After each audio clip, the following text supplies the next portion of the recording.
بسم الله الرحمن الرحيم. التحریم مبارکه سوره چې د قران عظیم او شان شپږشپیتمه سوره ده په مدینه منوره کې را نازله شوې ده.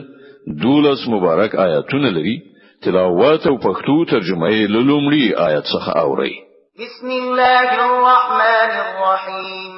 د الله په نوم چې ډیر زیات مهربان پورا رحم درونکی دی. يا أيها النبي لم تحرم ما أحل الله لك تبتغي مرضات أزواجك والله غفور رحيم. ای پیغمبره ولې هغه شی حراموي چې الله ستاسو لپاره حلال کړی دی؟ آیا د دې لپاره چې ته د خپل میرمنو خوښي واړې؟ الله بخونکی خورا مهربان دی. قد فرض الله لكم تحلة أيمانكم والله مولاكم وهو العليم الحكيم. الله ستاسو لپاره د خپل قسمونو څخه د غاړې خلاصولو لار جوړه کړې ده. الله ستاسو مولا دی او هغه په او د حکمت خاوند دی. وإذ أسر النبي إلى بعض أزواجه حديثا فلما نبأت به وأظهره الله عليه عرف بعضه وأعرض عن بعض فلما نبأها به قالت من أنبأك هذا قال نبأني العليم الخبير. او دا موضوع هم د پاملرنې وړ ده چې پیغمبر خپل یوې میرمنې ته په پرده کې و خبره کړې و. بیا کله چې هغه میرمن کوم بل چاته هغه راز څرګند کړ او الله پیغمبر ته د دې راز څرګندولو خبر ورکړ. نو پیغمبر پر هغه باندې یو څه اندازه هغه میرمن خبردار کړه او له یو څه اندازې نه تیر شو. نو کله چې پیغمبر هغه ته دغه د راز څرګندولو خبره ښکاره کړه نو هغه پوښتنه وکړه ته چا دې خبر درکړ؟ پیغمبر وویل ما ته هغه ذات خبر راکړ چې په هر څه پوهیږي او ښه پورا خبر دی. إن تتوبا إلى الله فقد صغت قلوبكما وإن تظاهرا عليه فإن الله هو مولاه وجبريل وصالح المؤمنين والملائكة بعد ذلك ظهير. که تاسو دواړه الله ته توبه وباسئ نو دا تاسو لپاره ډیره ښه ده ځکه چې تاسو زړونه له سمې لارې نه اوښتي دي او که د پیغمبر پر خلاف تاسو دواړو سره لاس یو کړ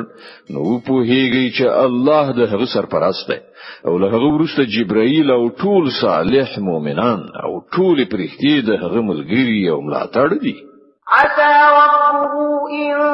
طلقكن أن يبدله أزواجا خيرا منكن مسلمات مؤمنات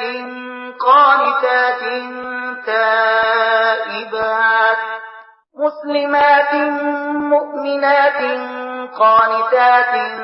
تائبات عابدات سائحات طيبات وأبكارا.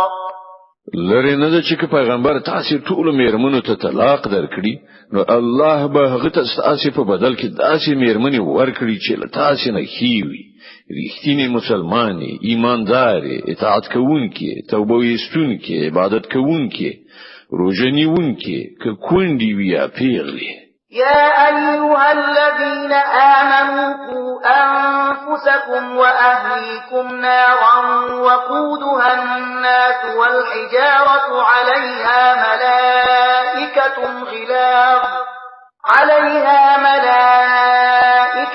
غلاظ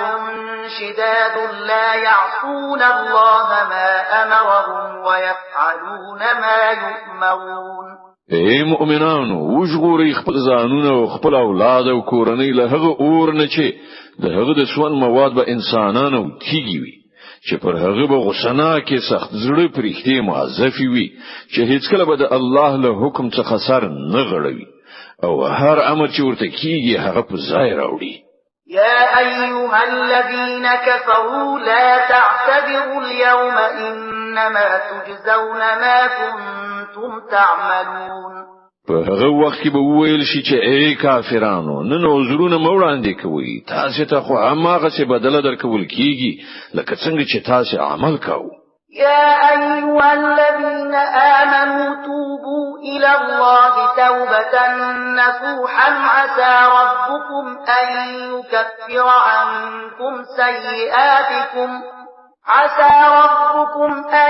يكفر عنكم سيئاتكم ويدخلكم جنات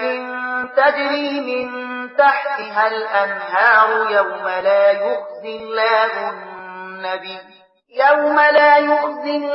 النبي والذين آمنوا معه نورهم يسعى بين أيديهم وبأيمانهم يقولون ربنا أتمم لنا نورنا واغفر لنا إنك على كل شيء قدير اے مؤمنانو الله ته توبه وباسي خالصه توبه کېدای شي چې الله ستاسو بدیل تاسو نه ایست کړي او تاسو داسې جنتونو ته نه باسي چې تر هغه لاندې به ویالي بهيږي دا به هغه ورځ وي چې الله خپل پیغمبر او هغه کسان چې له هغه سره ایمان راوړی دی رسوا نه کړي د هغه رڼا به د هغه مخکې او د هغه خي په لور ته زغلي او هغه به وایي چې ای زمون پروردګار زمون رڼا زمون لپاره بشپړه کړه او مونږ ته بخنه وکړه ته د هر څه واک لري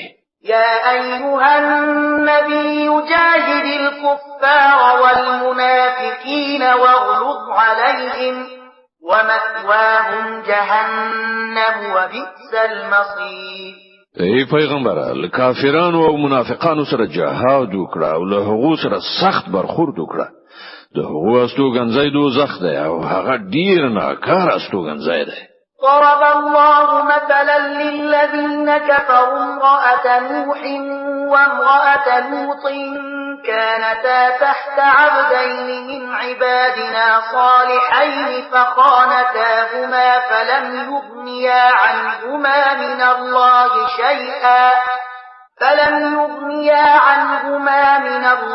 شيئا وقيل ادخلا النار مع الداخلين الله د کافرانو په باب د نوح او لوط مېرمنې د مثال په توګه وړاندې کوي هغوی زموږ د دوه صالحو بندگانو مېرمنې وي خو هغوی له خپل میړونو سره خیانت وکړ او له دې دوه پیغمبرانو څخه یو هم د هغو لپاره د الله د عذاب په مقابل کې هیڅ په درد نشو خوړلای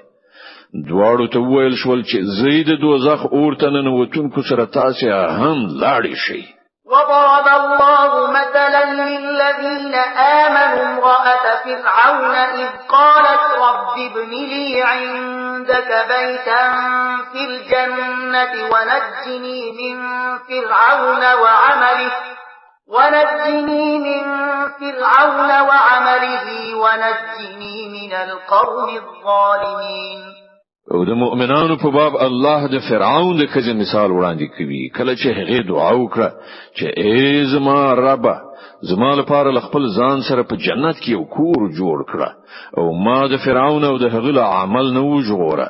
او له ظالم قوم نه ماته نجات راکړه ومريم ابنة عمران التي أحصنت فرجها فنفخنا فيه من روحنا وصدقت بكلمات ربها وكتبه وكانت من القانتين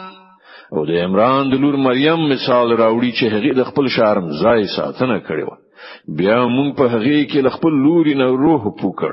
او هغه د خپل پروردګار د لار خوونو او د هغه د کتابونو تصدیق وکړ او هغه له اطاعت کوونکو خلکو څخه و